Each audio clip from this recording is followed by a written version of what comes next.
Hello friends, हमारे YouTube channel financial शिक्षा में आपका फिर से स्वागत है। अगर आपको लगता है कि आपका इनकम काफ़ी कम है और इतनी सी आमदनी के जरिए आप कभी भी धनवान नहीं बन पाएंगे, फिर आज का वीडियो आपकी आंख खुलने वाली है। चलिए एक ट्रू स्टोरी से शुरू करते हैं और जानते हैं कि कंपाउंडिंग हमें कहां से कहां पहुंचा सकता है।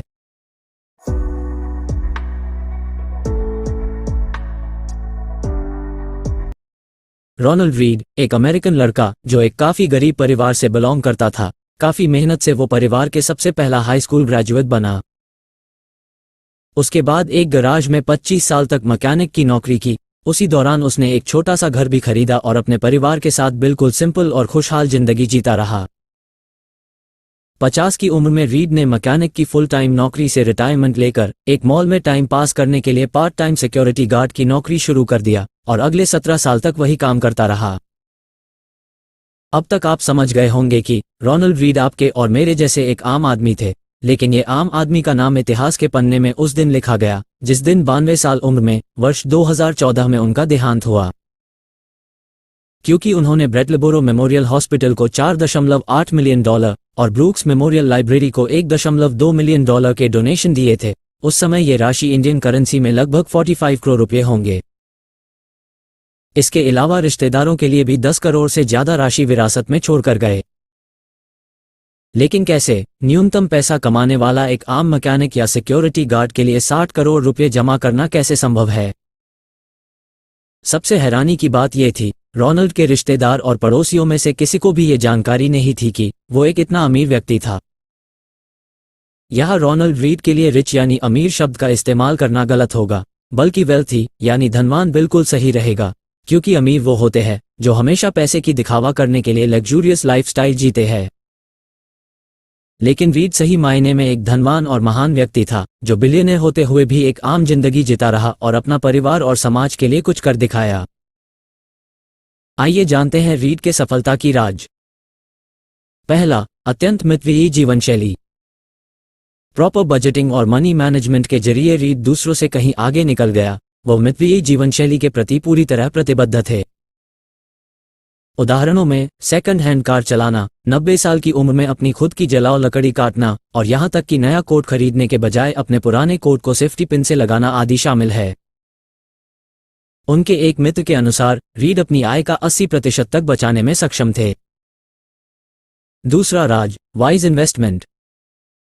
वॉल स्ट्रीट जर्नल ने रीड के निधन के बाद उनके इन्वेस्टमेंट पोर्टफोलियो का विश्लेषण किया और पाया कि अलग अलग सेक्टर के प्रतिष्ठित ब्लू चिप कंपनियों में लगातार और सालों तक किए हुए निवेश का नतीजा था 60 करोड़ रुपए, जहां पर P&G, Colgate, Johnson, Wells Fargo जैसे नामचीन कंपनियां शामिल थी। आईटी सेक्टर के एक भी स्टॉक उनके पास नहीं था, क्योंकि रीड सिर्फ वही कंपनियों में निवेश करता था जिनको वो समझते थे। तीसरा राज, आजीवन निवेश। रीड ने कभी भी ऐसे पैसे का निवेश नहीं किया जो उन्हें जिंदगी जीने के लिए जरूरत पड़ता।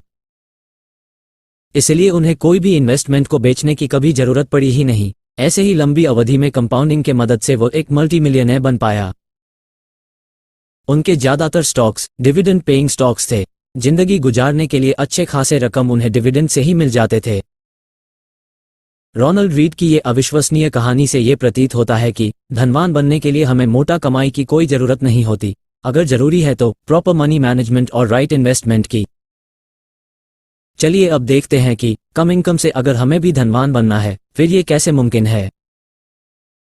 मान ले फिलहाल आप एक 21 साल का नौजवान हो और ग्रेजुएशन कंप्लीट करके आप 20,000 मासिक सैलरी के एक नौकरी शुरू करते हैं।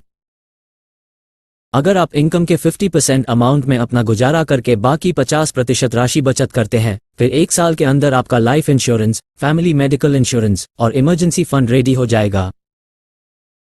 फाइनेंशियल सुरक्षा लेने के बाद 22 साल की उम्र में अब आप निवेश के लिए पूरी तरह से तैयार हैं।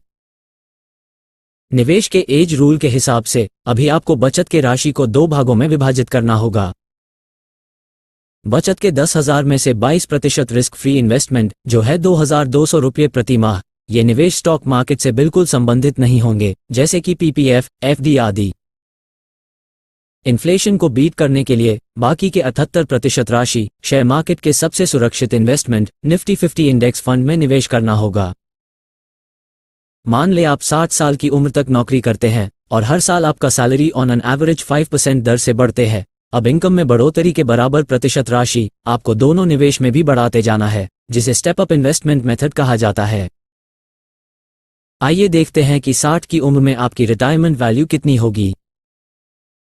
एफडी या पीपीएफ का एवरेज रिटर्न 7.5% के हिसाब से आपको 1.03 करोड़ की एक गारंटीड अमाउंट मिलेगी। निफ्टी 50 के हिस्टोरिकल CAGR 13% के हिसाब से 60 की उम्र में आपका इंडेक्स फंड की वैल्यू 13.87 करोड़ की हो चुकी होगी। इसके अलावा आपके पास EPF, ग्रेजुएटी आदि के रिटायरमेंट राशि भी होंगी। अब आपको पीपीएफ के 1.03 करोड़ और इंडेक्स फंड में से 3.87 करोड़ निकालकर कुल 4.5 करोड़ की एक मंथली पे आउट एफडी शुरू कर देना है।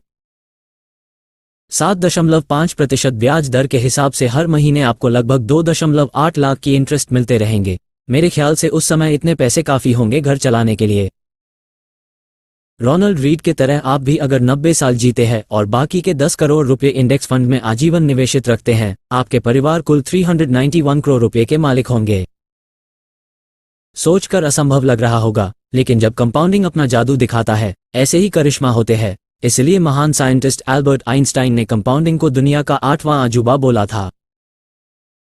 ऊपर के उदाहरण में हमने कुछ भी असंभव नहीं ली है। 20,000 की शुरुआती सैलरी, 5% की एवरेज इंक्रीमेंट और 13% की निफ्टी 50 के CAGR, सब कुछ मॉडरेट है। इसका मतलब ये हुआ कि रोनाल्ड रीड की तरह हर कोई चाहे तो मल्टी मिलियनेयर बन सकता है। दोस्तों, आज के लिए बस इतना ही। मिलते हैं नेक्स्ट वीडियो में ऐसे ही एक जरूरी विषय के साथ। तब तक के लिए bye bye, see you soon.